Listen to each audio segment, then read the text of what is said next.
अस्सलाम वालेकुम। Programme night addition में हम आपको खुशामदीद कहते हैं। नाजरीन, कराची में गुज़श्ता 3 रोज़ से जारी बारिशों का सिलसिला कल के रोज़ बुध के रोज़ कुछ थमा था और मामूलात ज़िंदगी बहाल होना शुरू हुए ही थे कि आज एक बार फिर से कराची में मूसलाधार बारिश ने पूरे शहर को डुबो दिया और शहर एक बार फिर से पानी पानी हो गया है।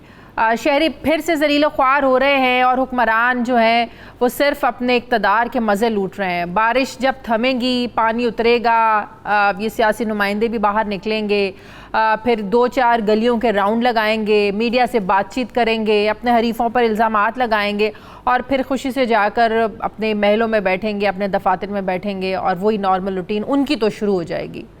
लेकिन आपको कोई ये बताता नज़र नहीं आएगा कि उन्होंने आवाम को रिलीफ देने के लिए किया क्या है। इस बात का भी कोई जिक्र नहीं करेगा कि जब कराची शहर को बर्बाद किया जा रहा था, जब नालों पर गैर कानूनी तजावुज़ात बनाई जा रही थी, जब महकमों में घोस्ट भर्तियां की जा रही थी और जब मेयर से इख्तियारात छीने जा रहे थे, जब गैर कानूनी तौर पर आबादकारियाँ वहाँ पर की गई और जब बग़ैर किसी प्लानिंग के शहर बढ़ता चला गया, तब ये आखिर सब लोग कहाँ थे? तब किसी ने आवाज़ क्यों नहीं उठाई? इस वक्त बारिश के बाद इस शहर की क्या सूरत हाल है? हमने अपने इस सेगमेंट के लिए बहुत से एनालिस्ट से आज बात की, क्या आकर इस पर बात करें कराची के लोग, पॉलिटिशियन, लेकिन सबके ज़ुबान पर आज सिर्फ एक ही बात थी और एक ही गिला था, शिकवा था। हम कैसे बात कर सकते हैं? हमारे तो घरों में खुद पानी आ गया। आप लोग कैसे DSNG भेजेंगे? कैसा अपना जो टेक्निकल अमला है वो यहाँ तक पहुँच ही नहीं सकता है। हमारे तो घरों के अंदर तक पानी आ गया, जिसकी वजह से वो लोग खुद से साइकोलॉजिकली जो है ना ये प्रॉब्लम से गुजर रहे हैं। तो हमने सोचा कि अपने नुमाइंदे से अब बात करें और जानें कि शहर की इस वक्त हालत क्या और लोग किस अजियत से, किस कर्ब से गुजर रहे हैं। वकास बाकिर है हमारे कराची के नुमाइंदे, उन्होंने मुझे ज्वाइन किया। अस्सलाम वालेकुम, बहुत शुक्रिया वकास आपका। वकास, इस वक्त जिस जगह पर आप देख रहे हैं, मुझे तो लग रहा है कोई दरिया ही लग रहा है, कोई आम ये मेन रोड नहीं लग रही है। तो सड़क पे जाहिर सी बात है आसपास जो दुकानें, लगता है कि लोगों का कारोबार ज़िंदगी, मामूलात ज़िंदगी बिल्कुल ठप होकर रह गया। आप डिफेंस के इलाके में खड़े, इतना पॉश इलाका है ये। देखिए, मैं इस वक्त 1.5 करोड़ बेबस इंसानों के शहर बेअमा कराची से मुखातिब हूँ। इस वक्त सूरत हाल यह है कि मुल्क के सबसे बड़े शहर कराची में बारिशों के बाद जो सूरत हाल पैदा हुई है वो किसी से ढकी छुपी नहीं है। ये तस्लीम किया जाना चाहिए कि कराची में रिकॉर्ड बारिशें हुई हैं और गुज़िश्ता 90 सालों का बारिशों का हालिया रिकॉर्ड टूटा है और रिकॉर्ड बारिशों के बाद कराची शहर में इस तरह की सूरत हाल होना कोई मायूब बात नहीं है। लेकिन यहाँ पर मसला यह है कि जब डिजास्टर की सूरत हाल पैदा हुई तो सूबाई हुकूमत, विफाकी हुकूमत और मुकामी हुकूमतों के नुमाइंदगी क्या कर रहे थे कि महकमा मौसमियात की पेशिनगोई पहले मौजूद थी, मूनसून स्पेल और इसके मुमकिन नुकसान और खदशात से आगाह किया गया था। अगर सूबाई और विफाकी हुकूमतें जो कि इक्तिदार में मौजूद हैं, अवामी नुमाइंदे मौजूद हैं, अगर उन्होंने कराची शहर के लिए कुछ किया होता तो ये सूरत हाल इसको कम किया जा सकता था। यकीनी तौर पर जब बारिशें, तूफानी बारिशें होंगी तो पानी जमा होगा और उसको फौरी तौर पर ड्रेन करना मुमकिन नहीं होगा। लेकिन अगर इसको हुकूमतों के पास दरकार मशीनरी, अफरादी कुव्वत और काम करने की विल होती तो कराची शहर की ये सूरत हाल नहीं होती। मैं किसी कराची की मदाफाती बस्ती में नहीं, किसी नशेबी इलाके में नहीं, किसी कच्ची आबादी में नहीं, कराची के सबसे पोश इलाके डिफेंस में मौजूद हूँ, जो कि विफाकी हुकूमत के ज़ेर इंतजाम इलाका है। मेरे कैमरामैन अम्मार खान ने आपको दिखाएं कि ये सूरत हाल, ये कोई कराची के डिफेंस की शाहरा नहीं बल्कि कोई समंदर का मंजर। यकीनी तो डिफेंस का इलाका समंदर से करीब है। ये डिफेंस की दोनों शाहराएं जो है वो मुकम्मल तौर पर ज़ेर आब है। इसके वस्त में जो बरसाती नाला गुजरता है वो जो है मुकम्मल तौर पर ओवरफ्लो हो चुका है और ये ताहद निगाह ये सूरत हाल है। सिर्फ डिफेंस के इस एक ब्लॉक की ये बात नहीं है, जो डिफेंस के करीबन तमाम ही ब्लॉक्स में सूरत हाल इसी तरह की है। अगर पॉश इलाके का ये हाल है तो दूसरे जो नशेबी इलाके हैं, दूसरे जो औरंगी टाउन है, कोरंगी है, मलीर है, इन इलाकों की क्या हालत होगी? और फिर हम देखते हैं कि जब इतनी बारिश होती है, जो बिजली का निज़ाम है वो भी ख़राब हो जाता है, कि इलेक्ट्रिक के सारे पोल खुल जाते हैं, जब तारें पानी में गिरती हैं, लोग करंट लगने से मरते हैं। क्या उन इलाकों में इससे भी बुरी सूरत हाल है? लोग किस कर्ब से गुजर रहे हैं वहाँ पर? देखिए, इसमें थोड़ी सी मैं तफसील से बताना चाहूँगा। कराची शहर की इस वक्त सूरत हाल यह है कि औरंगी से लेकर मलीर तक, केमाड़ी से लेकर कोरंगी तक कराची शहर का कोई इलाका, कोई गली, कोई शारा ऐसी नहीं है जो कि मुतासर ना हो। अगेन मसला ये नहीं है कि बारिश के बाद बरसाती पानी जमा हुआ, मसला सिर्फ इतना सा है कि कराची शहर में विफाकी हुकूमत की 6 कंटोनमेंट्स बोर्ड हैं, KPT है, सिविल एविएशन अथॉरिटी है और दीगर इदारे हैं। सूबाई हुकूमत के PDA में है, मकामी हुकूमतों के पास KMC, 6 DMCs और डिस्ट्रिक्ट काउंसिल्स के इदारे मौजूद हैं। हजारों मुलाजमीन हैं, करोड़ों रुपए सालाना जो इनकी अरबों रुपए इनके तनख्वाहों का बजट है। तरक्याती और गैर तरक्याती मसारिफ में अलग बजट मौजूद है। क्या यहाँ सूरत हाल ये है कि कराची का कोई इलाका ऐसा नहीं है, रिहायशी इलाका हो, तिजारती इलाका हो या कोई सनती इलाका हो, जहाँ पर सूरत हाल ना हो और लोगों को तो ऐसे में मामूलात जिंदगी कैसे चल रहे हैं? जाहिर है कोविड के बाद 5 महीनों के बाद अल्लाह अल्लाह करके सूरत हाल नॉर्मल हुई, कारोबार ज़िंदगी मामूल पर आए, लोगों ने कामों पर जाना शुरू किया, कारोबार लोगों के खुले। लेकिन पिछले 4-5 दिनों से हम जो कराची की हालत देख रहे हैं, ये तो लगता है कि सब कुछ फिर से बंद होकर रह गया है। लोग घरों तक मैसूर भी क्या होंगे, लोगों के तो घरों में इतना पानी दाखिल हो गया कि लोग बाहर निकल ही नहीं सकते। तो दफातर में जो तिजारती कामों के मामूलात है रोजाना के, क्या वो बिल्कुल बंद है? लोग घरों से निकलेंगे नहीं तो कामों पर कैसे जाएंगे? जी बिल्कुल, आज जो अगर सिर्फ जो मूसलाधार बारिश के बाद कराची के करीबन तमाम ही तिजारती इलाकों में कारोबारी सरगर्मियां आज नहीं हुई। मुख्तलिफ तिजारती मराकज़ में ओल्ड सिटी एरियाज की दुकानों में बरसाती पानी जमा होना शुरू हुआ, बड़ी बड़ी मार्केट्स जो हैं वो ज़ेर आब आ गई और तिजारती सरगर्मियां सुबह से लेकर अब तक नहीं हुई। न सिर्फ ये कि जो ओल्ड सिटी एरिया को शाहराह फैसल से मुतसिल जो तिजारती मार्केट्स हैं, दफातर हैं, लाखों लोग जो दफातर में काम करने के लिए खासतौर पर सनती इलाकों में कबल वक्त छुट्टी कर दी गई, लोग अपनी जान बचाने के लिए निकले हैं और जो लोग कारोबार के लिए, नौकरी के लिए मुलाजमत पेशा अफराद दफातर पहुंच भी पाए थे किसी मुश्किल से, वो अब सूरत हाल यह है कि कराची शहर की मुख्तलिफ शाहराहों पर फंसे हुए हैं। हजारों गाड़ियां हैं, लोग, खवातीन जो दफातर में काम करने के लिए निकली थी, अब घर वापस जाना उनके लिए मुहाल हो गया है। अगर मैंने जैसा पहले बताया, सूबाई हुकूमत के पास मशीनरी होती, जहां गाड़ियां खराब हुई हैं वहां उनको जो उनका कुछ मुतबादिल इंतजाम किया जाता, कोई मदद की जा सकती थी। यहाँ बिल्कुल, अल्लाह ताला ही रहम करे इस शहर पर और लोगों की जो मुश्किलात हैं, अजियत है, वो कम हो, लोग मसाइल हैं वो कम हो। बहुत बहुत शुक्रिया वकास बाकर आपका। नाज़रीन, मुझे प्रोग्राम में एक ब्रेक लेनी, वापस आते हैं छोटे से वक्फे के बाद।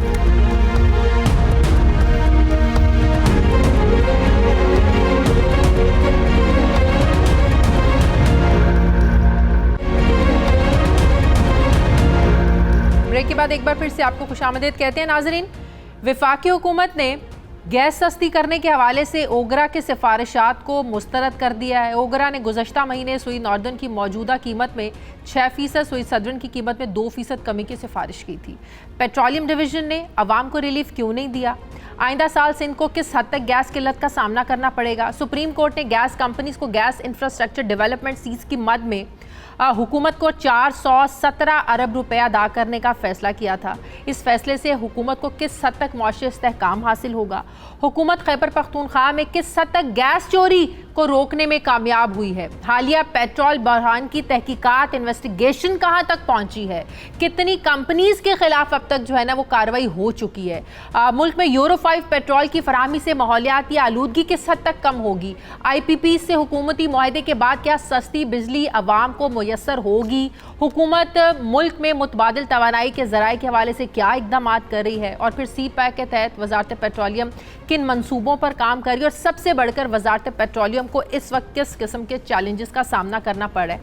इन तमाम मौज़ूआत पर आज मैंने अपने प्रोग्राम में इन्वाइट किया है वज़ीर-ए-आज़म के मुआविन खुसूसी बराए पेट्रोलियम नदीम बाबर साहब को। अस्सलाम वालेकुम, बहुत बहुत शुक्रिया नदीम बाबर साहब आपका। Nadeem Babar sahab, oil and gas regulatory authority OGRA ने गैस की कीमतों में 6% कमी का जो फैसला किया था, 1 जुलाई से इसको इम्प्लीमेंट होना था, लेकिन पेट्रोलियम डिवीजन ने 21 अगस्त को सिफारिश की कि गैस की कीमतों में कोई तब्दीली ना की जाए। 2 महीनों की ताख़ीर हो चुकी है। क्या वजह है कि जब कोई महंगाई होती है, कीमतें बढ़ती हैं तो रात 12 बजे से पहले उसका इत्तलाक हो जाता है, लेकिन जब सिफारिशात भी आती हैं कमी की रिलीफ देने की तो ये आवाम तक क्यों नहीं पहुँचाया जाता? सर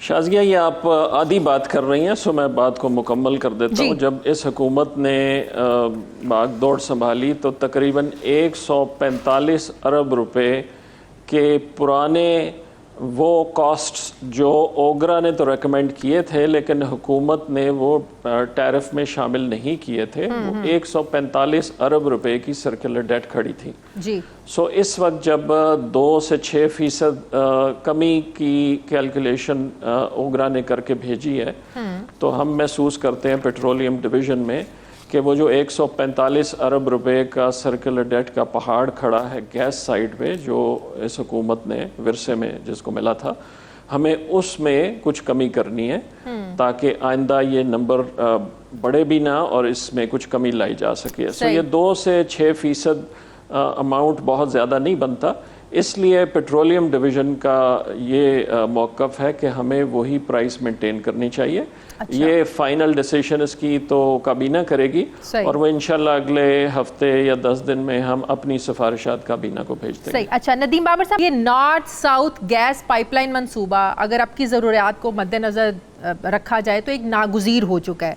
अब ये जो मंसूबा था, ये 2015 में नून लीग की हुकूमत ने फैसला किया कि 1 अरब 20 करोड़ क्यूबिक फीट यौमिया दरामदी गैस का उन्होंने कहा फैसला किया कि रशिया के साथ हुकूमती बुनियादों पर इसको तामीर किया जाए। उस वक्त ये मंसूबा 1 अरब 50 करोड़ डॉलर का था, जिसे अब रिसेंटली जब प्राइम मिनिस्टर इमरान खान साहब के सामने डिस्कस किया गया उनके साथ, तो डॉक्यूमेंट्स में जो बताया गया कि 2 अरब 70 करोड़ डॉलर का ये मंसूबा इस वक्त बन चुका है। ये कैसे इस मंसूबे की लागत बढ़ी? अब जो आप लोग प्राइस निगोशिएशन कमेटी इस पर बनाने जा रहे हैं, क्या वो इसकी प्राइस को देखेगी? कैबिनेट में ये तय होगा? आपको नहीं लगता कि ये बहुत पाइपलाइन मंसूबे की जो कीमत है ये बहुत ज़्यादा है, कौमी खजाने पर भी बोझ है, आवाम पर भी बोझ है, इतनी कैसे बढ़ गई ये कीमत? नहीं देखिए शाजिया, इसको जैसे अंग्रेजी में कहते हैं, we are comparing apples and oranges. अच्छा। पहली बात तो ये कि ये 2.7 का नंबर कोई फिक्स नंबर नहीं है। अच्छा। रशियन साइड की तरफ से हमारे पास कोई फिक्स्ड प्रपोजल नहीं है कॉस्ट का इस वक्त। अच्छा। ये मुख्तलिफ एस्टिमेट्स हैं। लेकिन दूसरी बात जो ज़रूरी है समझने की वो ये कि ओरिजिनली जब ये मंसूबा कंसीव किया गया था तो ये 1.2 billion cubic feet a day की कैपेसिटी का डिज़ाइन था। हम इसको 1.2 से बढ़ा के 1.6 तक ले जाना चाह रहे हैं। अच्छा। उसी पाइपलाइन की कैपेसिटी और साइजिंग बढ़ाना चाह रहे हैं। उसकी वजह ये कि इस तरह के प्रोजेक्ट रोज़ रोज़ तो लग नहीं सकते, ये तो डेकेड में 15 सालों में एक लग जाए तो बहुत बड़ी बात है। तो इसलिए हम महसूस करते हैं कि आने वाले वक्तों में हमें ये 1.2 BCF भी कम पड़ जाएगी कैपेसिटी एडिशनल ट्रांसपोर्टेशन के लिए। सो इसलिए इसको बड़ा किया जा रहा है। इसका फाइनल एस्टिमेट और कॉस्ट क्या होगी वो तो अभी नेगोशिएशन शुरू होनी है और उसके बाद तय होगा और ट्रांसपेरेंटली तय होगा और फाइनल इसकी मंजूरी तो काबीना ही देगी। वो प्राइस नेगोशिएशन कमेटी या कोई इंडिविजुअल तो तय नहीं करेगा, और चूंकि ये state to state project discussion है। अच्छा ठीक हो गया। अच्छा नदीम, अब जरा कुछ बात कर ले तो जब पेट्रोल बहरान की इन्वेस्टिगेट कराने के लिए जो एक इंक्वायरी कमीशन बनाया था, इसने काम शुरू नहीं हुआ। पता चलना चाहिए जाहिर है कि मुल्क में पेट्रोल बहरान कैसे आया, किसने किया, कौन जिम्मेदार था, ऑयल मार्केटिंग कंपनीज ने इतनी सप्लाई महदूद क्यों की। तो ये सब क्वेश्चन जाहिर है आज भी आवाम के जहनों में हैं, जो किल्लत का सामना करना पड़ा। तो कहाँ तक पहुँची इन्वेस्टिगेशंस? इस कमीशन ने 6 अगस्त को काम शुरू कर दिया था और 2 मेंबरान, ये 8 या 9 मेंबरान का कमीशन था। 2 मेंबरान ने माजरत की थी, एक अपनी सेहत की वजह से और एक ने अपनी कमिटमेंट्स की वजह से। हाँ। उन 2 मेंबरान की जगह और 2 मेंबर्स कैबिनेट ने ऐड कर दिए हैं, लेकिन इस कमीशन ने अपनी तहकीकात और रिपोर्ट बनाने का काम 6 अगस्त को शुरू कर दिया था। अब उनको ओरिजिनली तो 1 महीना दिया गया था, लेकिन चूँकि 2 मेंबरान उनके तब्दील हुए हैं तो लाइकली ये है कि उनकी तरफ से कोई 15-20 दिन या शायद महीने की एक्सटेंशन की रिक्वेस्ट कैबिनेट को जाए। वो कैबिनेट की सवाबदीद है, वो टाइम उन्हें दे देंगे। बट इंशाल्लाह मेरी उम्मीद है कि ये सितंबर के आखिर से पहले इसकी रिपोर्ट भी कंप्लीट हो जाएगी। बिल्कुल ठीक। जहाँ लोग है कि कौन जिम्मेदार था, हाँ। वो नेचुरली ये तयन करेंगे। चूँकि मैटर इस कमीशन के सामने है और लाहौर हाई कोर्ट ने भी इसकी कॉग्निजेंस ली हुई है, तो इसलिए इसमें मैं ओपिनियन या अपना व्यू नहीं देना चाहूँगा। सिर्फ मैं 2-3 फैक्ट्स देना चाहता हूँ जो आपने चूँकि सवाल पूछ लिया, ताकि वो लोगों के जहन में हो। पहली बात ये कि जून 2019 में सारे महीने में, एक साल पहले उसी महीने में 6,17,000 टन पेट्रोल बिका OMC से। हमने जून 2020 के लिए 8,47,000 टन का इंतज़ाम किया हुआ था, 38% ज़्यादा। जो जून 2020 का महीना गुजरा उसमें 7 लाख और तकरीबन 36,000 टन बिका, लेकिन बाकी जो था 1,15,000 वो इन्वेंट्री इंक्रीज हुई। जो हमारी स्टार्टिंग इन्वेंट्री थी 1 जून को और जो एंडिंग इन्वेंट्री थी वो तकरीबन 1,10,000 से बढ़ी। अब मज़े की बात ये सारे फैक्ट्स हैं और ये कमीशन की रिपोर्ट में नेचुरली सामने आएंगे। सो जून 19 कंपेयर टू जून 20 तकरीबन 20% ज़्यादा सेल हुई, तकरीबन 33% इन्वेंट्री बढ़ी। और सबसे मज़े की बात यह है कि 1 जून से 25 जून तक जब प्राइस बहुत लो थी, रोज़ाना योमिया सेल जो है वो तकरीबन 25,500 टन आ रही थी। 25 जून की रात को जब हमने प्राइस बढ़ाई, पहली की बजाय जब 4-5 दिन पहले बढ़ा दी, तो 26 जून से लेके 15 जुलाई तक का जो पीरियड था तकरीबन 20 दिन का, उसमें डिमांड या सेल OMCs की 25,500 टन पर डे से ड्रॉप होके 18,000 पे रह गई। अब मुझे बताइए कि 25 तारीख और 26 तारीख में फ़र्क क्या पड़ा? प्राइस चेंज हुई तो हुआ ये कि जो बाइंग हो रही थी 1 से 25 वो डिमांड से ज़्यादा बाइंग हो रही थी, और जैसे ही कीमत बढ़ी 26 तारीख को वो all of a sudden overnight वो 20-25% जो एक्स्ट्रा डिमांड थी वो नीचे आ गई। बिल्कुल। तो ये सारी चीजें रिपोर्ट में सामने आ जाएंगी। हकीकत है कि 1 तारीख को जो कीमत थी वो बहुत लो थी। बिल्कुल सही। जी जी बिल्कुल। नदीम बाबर साहब, ये जो IPPs के साथ जो MOU साइन हुए हैं, अगर माजी में तो देखें तो साबिक हुकूमतों ने बड़े महंगे इन कंपनीज के साथ मुआहदे किए, और जाहिर है फिर आप लोगों की हुकूमत हो, इसके लिए एकतरफा तौर पर जाहिर है मुआहदों को ख़त्म करना इतना आसान भी नहीं था और इतना मुमकिन भी नहीं था। और अब ये बड़ी ज़बरदस्त बात है कि IPPs के साथ जो नए मुआहदे हुए हैं उनके तहत जब अब जो मजमूई सलाहियत की बजाय अब देखा जाएगा कितनी बिजली हासिल हुई और कितनी जो है ना उसको इस्तेमाल किया गया, उस लिहाज से अब पेमेंट्स होंगी। ये बड़ी ज़बरदस्त चीज़ है। लेकिन मेरा जो सवाल पूछने का वो है ये है कि सार्फिन को इसका असर कब तक पहुंचेगा, रिलीफ इसका कब मिलेगा सार्फिन को? देखें, ये तफसीलात तो आपको पावर डिवीज़न के SAPM या मिनिस्टर उमर अयूब साहब दे सकेंगे, और वो इंशाल्लाह अगले 2 हफ्ते में इस पर तफसीली ब्रीफिंग देंगे। मैं सिर्फ 2-3 मोटी मोटी बातें करता चलूँ। पहली बात तो ये है कि जो सर्कुलर डेट बढ़ रहा था, सबसे पहले तो सर्कुलर डेट को अरेस्ट करना होगा, उसको कंट्रोल करना होगा। जब वो कंट्रोल में आ जाए तो उसके बाद ही बात हो सकती है ना कि इसकी कोई फर्दर रिलीफ हो सकती है या नहीं। सही। दूसरी बात ये कि ये तो IPPs जो हैं वो सिर्फ टोटल सिस्टम का एक छोटा हिस्सा है। सो गवर्नमेंट के जो अपने प्लांट्स हैं उनके साथ भी यही अमल किया जा रहा है, और ये मुकम्मल होने चंद दिन में हो जाएगा। जब ये सारा मुकम्मल हो जाएगा तो एक कंप्लीट पिक्चर सामने आएगी कि ये तमाम एक्शंस का टोटल फ़ायदा क्या है। तीसरी बात जो मैं कहूँगा कि ये अमल जो है कि जनरेशन कॉस्ट को रिड्यूस किया जाए, ये सिर्फ एक जुज़ है टोटल रिफॉर्म पैकेज का। जो टोटल रिफॉर्म पैकेज गवर्नमेंट को दिया गया है उसके 5 हिस्से हैं, और ये उसका सिर्फ पहला हिस्सा है। इसका दूसरा हिस्सा डिस्ट्रीब्यूशन और ट्रांसमिशन साइड की रिफॉर्म है, और फिर और बाकी आगे हिस्से हैं। तो इसलिए जब तक ये तमाम चीज़ों को हम होलिस्टिकली इकट्ठा ना करें, ये कहना कि जी इसका कंज्यूमर को क्या रिलीफ होगा, ये थोड़ा सा कबल अज़ वक्त होगा।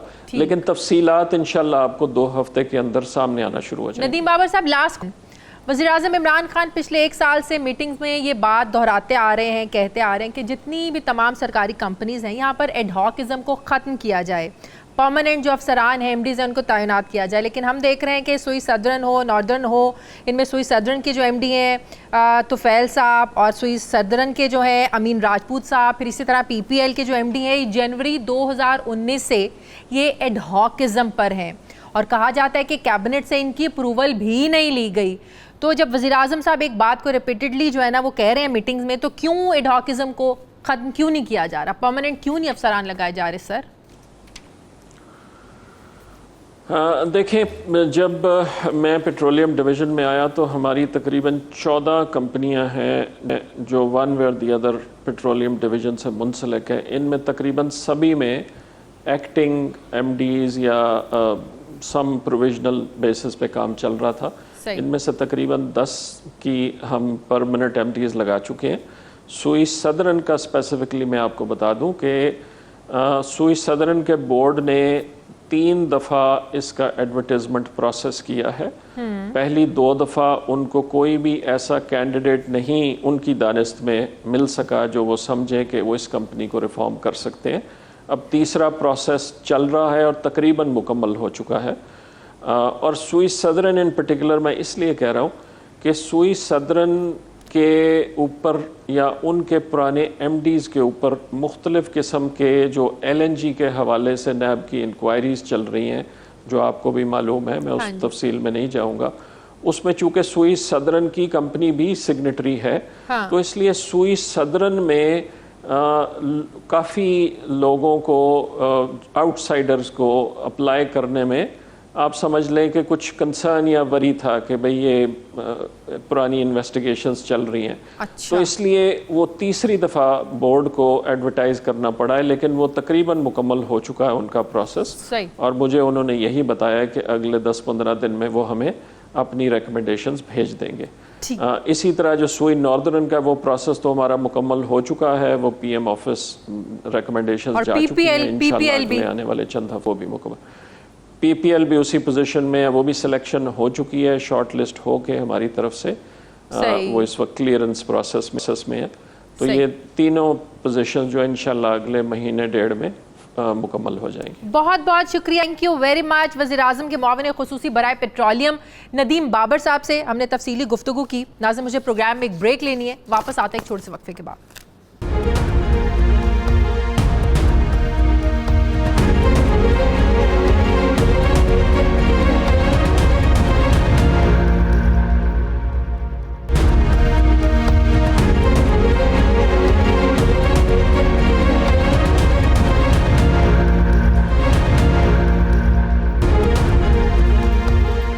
बाद एक बार फिर से आपको खुशामदीद कहते हैं। नाज़रीन, मुल्क भर में आटा बहरान फिर से सर उठा रहा है। KPK समेत मुल्क के तमाम सूबों में हुकूमती नरखों पर आटे की दस्तयाबी एक संगीन मसला बना हुआ है और नान भाइयों ने आटा महंगा होने की वजह से रोटी भी महंगी कर दी है, जिसके बाद अब रोटी की कीमत 20 रुपये तक पहुँच चुकी है। जबकि कराची, हैदराबाद, लाहौर और पेशावर समेत मुख्तलिफ शहरों में 1 किलो आटा 70 रुपये में फ़रोख्त किया जा रहा है। पाकिस्तान एक ज़रूरी मुल्क है जो न सिर्फ अपनी खुराक की ज़रूरियात पूरी करता है बल्कि कई दूसरे ममालिक को अपनी ज़रूरी अजनास बरामद भी करता है। लेकिन गुज़श्ता कुछ अरसे से मुल्क में कभी गंदम गायब हो जाती है, कभी आटा नायाब हो जाता है, कभी उनकी कीमतों में मनचाहा अचानक से इजाफा कर दिया जाता है। गुज़श्ता रोज़ भी पेशावर हाई कोर्ट में सूबाई वज़ीर खुराक, सेक्रेटरी फूड और DCO को तलब किया गया और अदालत ने पूछा कि आखिर हुकूमत क्या कर रही है। अवाम को रिलीफ फराहम करना हुकूमत का काम है, जिसमें वो नाकाम दिखाई देती है।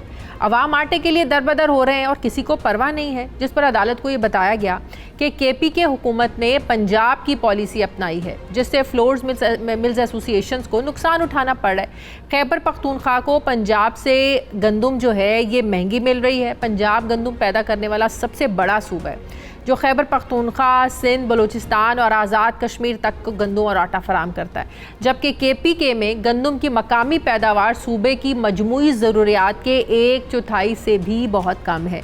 और यही वजह है कि आज पेशावर की ओपन मार्केट में 20 किलो आटे के थैले की जो कीमत है ये 860 रुपये से बढ़कर 1200 रुपये तक पहुँच गई है। जबकि पंजाब में भी सस्ता आटा फराहमी के बारे में वज़ीर आला उस्मान बुज़दार ने वज़ीर आज़म इमरान खान को एक ख़त लिखकर ये कहा है कि पंजाब तन्हा इतनी बड़ी सब्सिडी को बर्दाश्त नहीं कर सकता।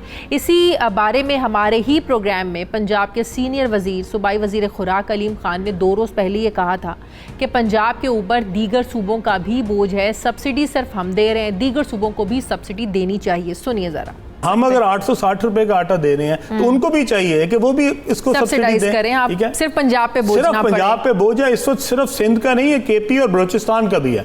हमारा आटा जो है वो इस वक्त सारी तरफ जा रहा है। रहीम यार खान इतना सा है, उधर वो 60 मिले फ्लोर मिल्स क्या कर रही हैं? वो सारा आटा वहाँ बनाती हैं, गंदम हमसे सब्सिडी लेती हैं और वो आटा सारे का सारा सिंध में चला जाता है। मैं बात करूंगी सूबाई वजीर इत्तलात केपी के कामरान बंगी साहब से। अस्सलाम वालेकुम, बहुत बहुत शुक्रिया कामरान बंगी साहब आपका। कामरान बंगी साहब, सबसे पहले तो ये ज़रा आटे का और ये जो गंदम का बहरान है, केपीके में नान बाई जो हैं उन्होंने रोटी महंगी कर दी है, पेशावर हाई कोर्ट ने भी इसका नोटिस लिया है। क्या आप लोगों को मतलूबा जो आप लोगों की मिकदार है ज़रूरत के मुताबिक आप लोगों को गंदम नहीं मिल रही है? आपने जैसे फरमाया कि खैबर पख्तूनख्वा में वो आपने अलीम खान साहब की बातें भी सुनाई। मैं किसी किस्म की सूबाइयत की बात नहीं करना चाहता। हम एक मुल्क हैं, एक कौम है। सूबा खैबर पख्तूनख्वा की अपनी खासियत है, हम वफाक को बिजली वाफिर मकदार में मुहैया करते हैं जिनसे पूरा पाकिस्तान इफ़ादा हासिल करता है। हमारे माइंस और मिनरल्स का बहुत बड़ी प्रोडक्शन है। फिर क्रॉप्स के हवाले से अगर आप देख लें तो खैबर पख्तूनख्वा फ्रूट्स के हवाले से, टोबैको से के हवाले से और इस तरह की हमारी अपनी जो प्रोडक्शन है, राइस की हमारी प्रोडक्शन है, चीनी की है, वो हम पूरे पाकिस्तान के साथ एक स्टेट के तौर पर हम कंट्रीब्यूट करते हैं। सूबा खैबर पख्तूनख्वा अपना हिस्सा देती है। लेकिन जब बात आती है वीट की और वीट क्रॉप की तो खैबर पख्तूनख्वा को ये मुश्किलात फिर सामने आती हैं कि सूबे पंजाब जो है वो कहते हैं कि जी हमारा तो गंदम है और हम तो पूरे पाकिस्तान हमारे ऊपर डिपेंड करता है ये। तो उसकी वजह से बदकिस्मती यह है कि खैबर पख्तूनख्वा में ऐसी सिचुएशन जन्म लेती है। 1997 और 98 में भी यही हुआ। जब जब हमें ज़रूरत पड़ी वहाँ पे नाके भी बनाए गए, वहाँ पे स्टॉपेज भी की गई। तो ये एक बदकिस्मती है कि हमें ऐसे बाद में ट्रीट किया जाता है कि हमें फिर इस तरह के मसाइल का सामना करना पड़ता है। अब इन्होंने जो सब्सिडी की बात की अलीम खान साहब ने, हमारी पार्टी के हैं, सीनियर मिनिस्टर भी हैं, बड़े अजीज़ दोस्त भी हैं मेरे, लेकिन सब्सिडी तो खैबर पख्तूनख्वा भी देती है। आपने जो रेट दिया उससे हमने आपसे ज़्यादा रेट में गंदम लिया और हमने अपनी आवाम को कम रेट पे दिया। मजमूई तौर पर खैबर पख्तूनख्वा की क्रॉप प्रोडक्शन जो है, जैसे आपने फरमाया 4.3 मिलियन हमारी टोटल ज़रूरत है और हमारी अपनी प्रोडक्शन 1.1 मिलियन है। लेकिन इसका हरगिज़ ये मतलब नहीं है कि खैबर पख्तूनख्वा जो है वो यानी अपनी प्रोडक्शन हमारी कम है तो हमारी डिपेंडेंस है पंजाब के ऊपर। बिल्कुल ऐसा नहीं है। पंजाब में जब वाफिर मकदार में गंदम पैदा होती है तो यही खैबर पख्तूनख्वा उनसे ख़रीदती है। आपके किसानों के ऊपर, आपके ज़मींदारों के ऊपर जो प्रेशर आता है तो खैबर पख्तूनख्वा की आवाम जो है उसको बर्दाश्त करती है। लेकिन जब हमें मुश्किलात पेश आती है तो फिर हमें इस तरह की पंजाब ज़रूरियात तो पूरे करती, पंजाब जो है पंजाब ज़रूरियात तो पूरी करता है ना? नहीं करता ना जी, नहीं करता। मैं आपको चूंकि नहीं करता, मैं आपको ज़्यादा डिटेल्स में नहीं जाना चाहता क्योंकि किसी किस्म की मैं सूबाइयत की और उसकी बात में नहीं करना चाहता। हम एक मुल्क, एक कौम है। लेकिन पंजाब में जब प्रोक्योरमेंट का सीज़न हुआ, हमारे खैबर पख्तूनख्वा ने जब प्रोक्योर करना शुरू कर दिया तो वहाँ पे नाके लगाए गए। हमने हर लेवल पे उसको टेकअप किया, प्राइम मिनिस्टर तक हम बात को ले गए कि हमारे लोग सफ़र करेंगे। अभी जो आपने क्या मतलब रोका गया, नाके लगाए गए कि यहाँ से जो वीट है वहाँ ना जाए, इसलिए?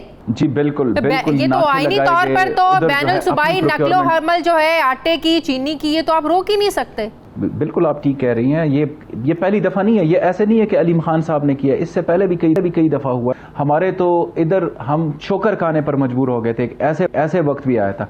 इस वजह से खैबर पख्तूनख्वा हुकूमत एग्री कर गई है। वफाक को हमने रिक्वेस्ट की, हम TCP से जो 1.5 लाख टन गंदम दरामद कर रहे हैं उस पर हम 2.5 अरब 2 अरब 75 करोड़ रुपए की सब्सिडी हम दे रहे हैं। हमारा एक गरीब सूबा है, 8.5 अरब की गंदम अगर हम खरीदें तो हम तकरीबन 2.25 अरब रुपए की सब्सिडी दे रहे हैं। हम अपने अवाम को इस हालत में एक किल्लत के रहमो करम पर नहीं छोड़ सकते। तो हमने इतने टफ फैसले किए हैं, हमने हर फोरम पे इस बात को उठाया और हम अभी भी आपके तवस्सुत से भी इस बात को उठा रहे हैं कि खैबर पख्तूनख्वा हो या पंजाब हो या बलूचिस्तान हो या सिंध हो या आज़ाद कश्मीर हो या गिलगित बल्तिस्तान, हम एक मुल्क हैं। बिल्कुल। कहीं पे अगर पंजाब की अगर माशाल्लाह जो प्रोडक्शन है गंदम की वो ज्यादा है, तो खैबर पख्तूनख्वा भी पूरे पाकिस्तान को फ्रूट्स देता है, टोबैको देता है, ठीक है। हम जो है मिनरल बिजली हम देते हैं, तो ये एक आवाम है, एक दूसरे की जरूरियात पूरी करनी है, बिल्कुल ठीक है। इसमें किसी का भी किसी पर कोई एहसान नहीं है। अच्छा, एक वक्त का मैं एक सवाल करना चाहती हूँ। BRT जो अल्लाह अल्लाह करके चले हुआ ही, आप लोगों ने इनाग्रेट कर ही दिया, काम मुकम्मल ना होने के बावजूद इनाग्रेट उसको किया गया, इफ्तिताह किया गया उसका। ये क्या मसला है? बसेस में आग लगने का, वो जो बस में आग लगने का वाकया, वो क्या है? और जो छतें टपक रही हैं बस स्टेशन पर, ये क्या हो रहा है? इसका मतलब है जो तनकीद होती थी कि म्यारी काम नहीं है, इसमें जो करप्शन की बातें होती थी, अपनी मर्जी के ठेके देने की बातें होती थी, वो तो सब कुछ नज़र आ रहा है कि काम बड़ा गैर म्यारी काम हुआ है वहाँ पे। मैं आपको थोड़ा सा एक्सप्लेन करता हूँ, आप मुझे थोड़ा सा टाइम दे। एक तो टोटल 30 स्टेशंस हैं, 30 स्टेशंस में एक स्टेशन के ऊपर मुरम्मत हो रही थी, कॉन्ड्यूट वो डलवा रहे थे बिजली का, और उसके ऊपर वो ओपन था। यानी अगर कोई टेक्निकल मसला था तो स्टैंडर्ड तो अगर खुदा न खास्ता इम्प्लीमेंट नहीं हुआ, कोई और है, तो फिर 30 स्टेशंस पे क्यों नहीं मसला है, एक स्टेशन पे फिर क्यों प्रॉब्लम है? तो वो बिजली का जो है वो कॉन्ड्यूट खुला था, और फिर जब बारिश हुई तो ह्यूमन लॉस का खतरा था, कोई और इंसिडेंट हो सकता था, तो उन्होंने काम छोड़ दिया। तो इसकी वजह से जो है वो कॉन्ड्यूट खुला था, तो बारिश भी बड़ी तूफानी बारिश थी, आपको पता है इस चीज़ का।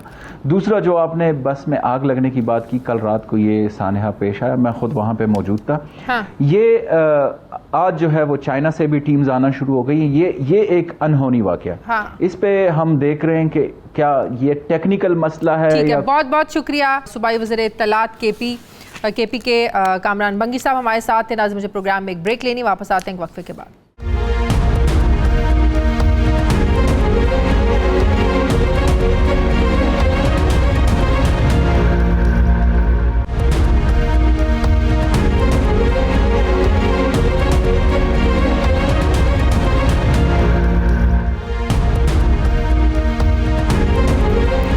ब्रेक के बाद एक बार फिर से आपको खुशामदीद कहते हैं। नाजरीन, तहरीक इंसाफ हुकूमत गुज़श्ता 2 सालों से इदारों में इस्लाहात की कोशिश कर रही है, लेकिन अभी तक इसमें इसको कोई खातिर खा कामयाबी नहीं मिल सकी है। और अब इंकशाफ ये हुआ है कि सरकारी मुलाजमीन और अफसरान की पेंशन्स में खिलाफ कानून इजाफे और मतलूबा इकदामात न करने की वजह से वजारत ख़जाना ने पेंशनर्स को अदायगियों के लिए अब हाथ खड़े कर दिए हैं।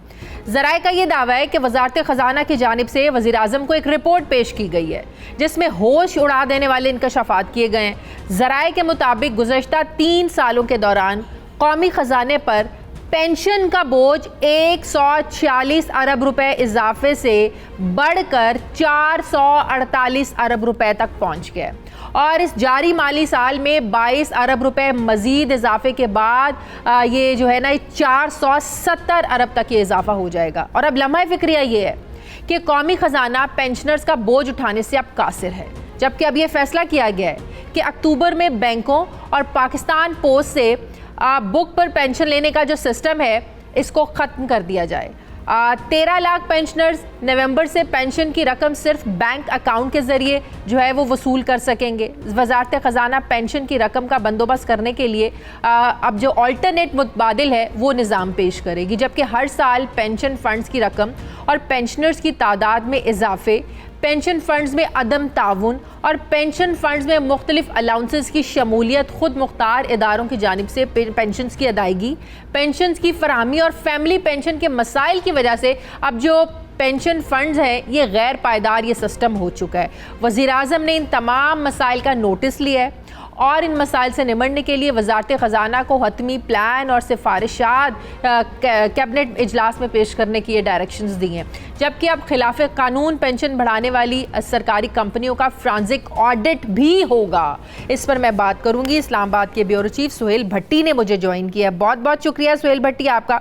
सुहेल भट्टी, कौन कौन से सरकारी इदारे हैं जिन्होंने खिलाफ ज़ाब्ता, खिलाफ कानून पेंशन्स को इतना बढ़ा दिया कि आज डबल ट्रिपल तक ये जो है ना वो रकम पहुंच गई है, जिसको आज कौमी ख़जाना भी बर्दाश्त करने से कासिर और वजारत ख़जाना ने हाथ खड़े कर दिए अपने? शाज़िया, पाकिस्तानी कौम और कौमी ख़जाना मुल्की और गैर मुल्की कर्ज़ों के बोझ तले दबा हुआ है। हुकूमत को अमूर मुमलिकत चलाने के लिए हर माह हम देखते हैं कि उसे भारी कर्ज लेना पड़ता है।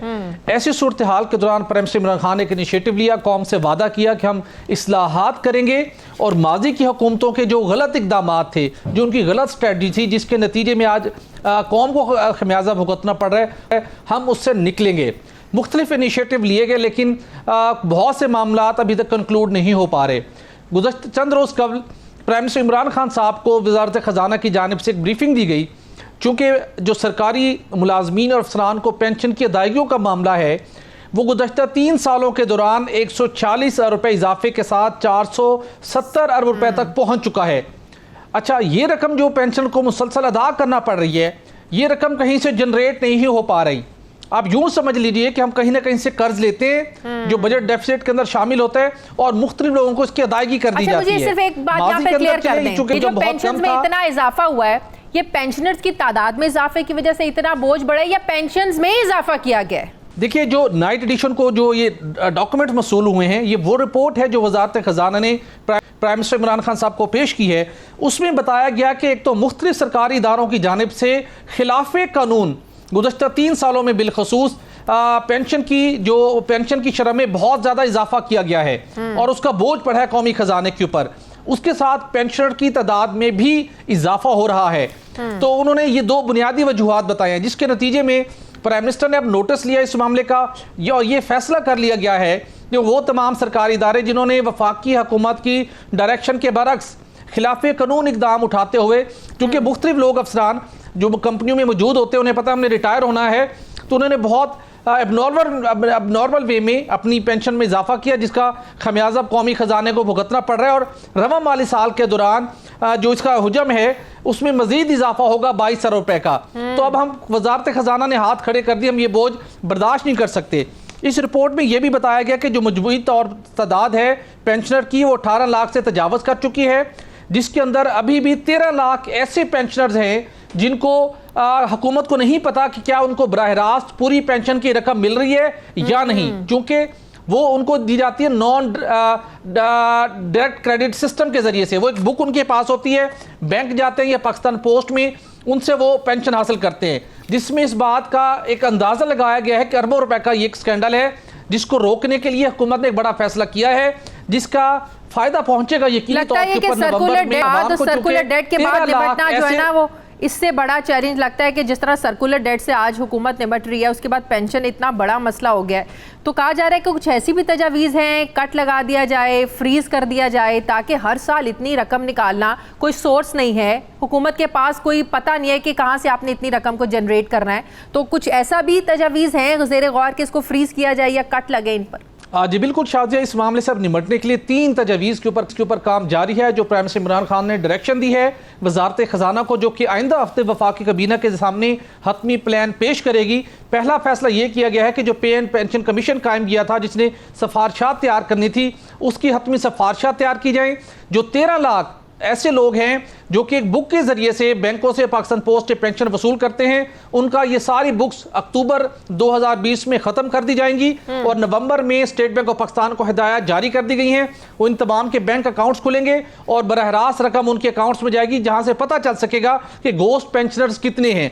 एक मामला ये। दूसरा मामला अब ये करने जा रही है हुकूमत कि मुतबादल पेंशन फंड का एक तरीकाकार क्या होगा कि जो रकम हम कहीं ऐसी जगह पर इन्वेस्टमेंट करें, पेंशन फंड कायम करके, जहां से हुकूमत को अपनी जेब से पैसे डालने की बजाय बल्कि चंद पाकिस्तानी कंपनियों ने, जिसके अंदर OGDCL शामिल है और कंपनियों की एग्जाम्पल है, उन्होंने पेंशन फंड्स को खुद जनरेट किया है, मुख्तलिफ मार्केट में मुख्तलिफ जगहों पर इन्वेस्ट किया है, वहां से उनको पैसा मिलता है, वो अपने पेंशनर्स को अदायगी करती हैं। तो हुकूमत अब इस ऑप्शन पर गौर करने इंप्लीमेंट करने जा रही है कि हम रकम कहीं सरमायाकारी करें, वहां से उनको अदायगियाँ करें और मुस्तकबिल के अंदर जो पहले चंद सालों तक पहले बहुत ज़्यादा इजाफा होता था पेंशन में, वो सिलसिला अब नहीं होगा, बल्कि माजी के फैसलों को भी रिव्यू किए जाने का इम्कान है, जो इस रिपोर्ट में बताया गया है कि माजी के अंदर जो फैसले हुए अब हम उनके ऊपर भी नजरसानी करें। 470 अरब हम अदा नहीं कर सकते। बिल्कुल सही। बहुत शुक्रिया सुहेल भट्टी हमारे साथ थे। नाज़रीन, हमारे आज के प्रोग्राम का वक्त खत्म हो गया। प्रोग्राम के लिए आप हमें फीडबैक जरूर दीजिएगा, अपना ख्याल रखिएगा। मुझे इजाजत दीजिए, अल्लाह हाफिज।